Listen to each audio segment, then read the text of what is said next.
इसे राज्य की विडंबना ही कह सकते हैं कि आज से पहले उत्तराखंड में 3 और पंचायत चुनाव हुए, 2003, 2008, 2014, और तीनों बार जिला पंचायत अध्यक्ष के लिए जो आरक्षण था वो चुनाव होने से पहले ही घोषित कर दिया गया। लेकिन जिनकी नीयत में खोट होता है और मंशा खराब होती है, वो यही करते हैं जो धामी जी ने किया।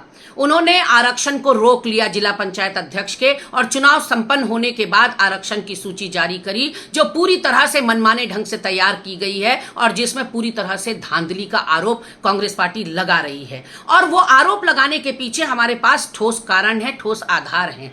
वो आधार है 11 जून 2025 की राज्य सरकार के द्वारा जारी किया गया शासनादेश। उस शासनादेश में राज्य सरकार ने 13 जिलों का जिक्र किया है कि प्रदेश में क्योंकि 13 जिले हैं, 12 में पंचायत चुनाव हो चुके हैं, 13वां जिला हरिद्वार है जिसमें अगले वर्ष चुनाव होने हैं, तो हम जनसंख्या को 13 से डिवाइड करेंगे। यानी कि कितने हमारे पास अनुसूचित जाति है, कितनी अनुसूचित जनजाति है, कितना महिला वर्ग है, उनको सबको 13 से डिवाइड किया जाएगा, भाग दिया जाएगा, और फिर जो आरक्षण या जो प्रतिशत निकलेगा जनसंख्या का, उस हिसाब से आरक्षण तय होगा। लेकिन आरक्षण शासनादेश करते समय तो 13 जिलों का जिक्र किया और आरक्षण जारी करने से पहले 12 जिलों से भाग दे दिया, डिवाइड कर दिया। तो ये एक तरह से अन्याय है और कहीं ना कहीं मधु चौहान को देहरादून का जिला पंचायत अध्यक्ष बनाना भाजपा का एकमात्र लक्ष्य है, क्योंकि जिस तरह से माननीय प्रीतम सिंह जी ने चक्रौता में सुपड़ा साफ किया है भाजपा को डर सता रहा है कि 2027 में